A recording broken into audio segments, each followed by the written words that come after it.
अगर हम अपने आसपास देखें तो तरह तरह के लोग हमें देखने को मिलते हैं। तरह तरह के रंग, पहरावे, तरह तरह की सोच है, और हर सोच के साथ हर व्यक्ति का अपना एक घमंड भी जुड़ा होता है। उस घमंड को अगर हम देखें तो किसी को सफलता का घमंड है, किसी को पैसे का, किसी को अपने पद का, किसी को अपने ज्ञान का, किसी को जाति का, और किसी को अपने धर्म तक का घमंड है। अब ये घमंड जो है वो उसके स्वभाव में, व्यवहार में, वाणी में हमें साफ देखने को मिलता है, लेकिन उस व्यक्ति को पता नहीं चलता है जो इस घमंड में लिप्त होता है।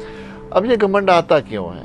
अगर ध्यान से देखें, बचपन से ही हमारी जो एक धारणा हम अपने लिए बना लेते हैं, जहां हमें लगता है कि हम कर्ता भाव है, मेरे कारण ये सब हो रहा है। अब एक परिवार में अगर कोई कमाने वाला है तो उसको अक्सर ये घमंड आ जाता है कि अपने ही परिवार को मैं पाल रहा हूँ, जो भी है वो मेरे करके ही है, उनकी सुख सुविधाएं मेरे कारण है। जब ये सोच लेके चलते हैं तो वो एक घमंड उसमें आने लगता है और वो अपने ही परिवार के सदस्यों को डोमिनेट करने लग जाता है।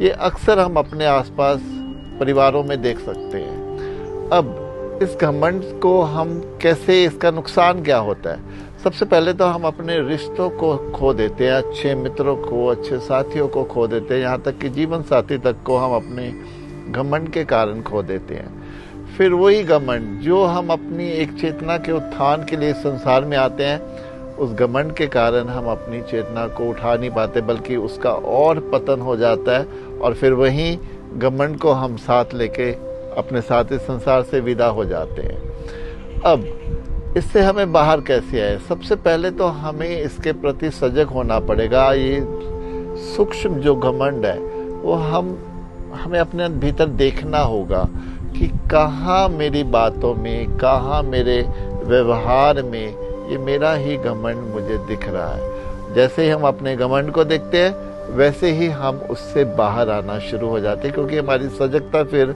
हमारे घमंड के प्रति आनी शुरू हो जाती है। और हमें याद रखना चाहिए कि ईश्वर को भी ये बिल्कुल भी मंजूर नहीं है कि हम कोई घमंड लेके चले, क्योंकि हम कर्ता भाव नहीं है। जो भी यहाँ पे करता है वो ईश्वर ही है। इस संसार में उसके बिना एक पत्ता भी नहीं हिलता।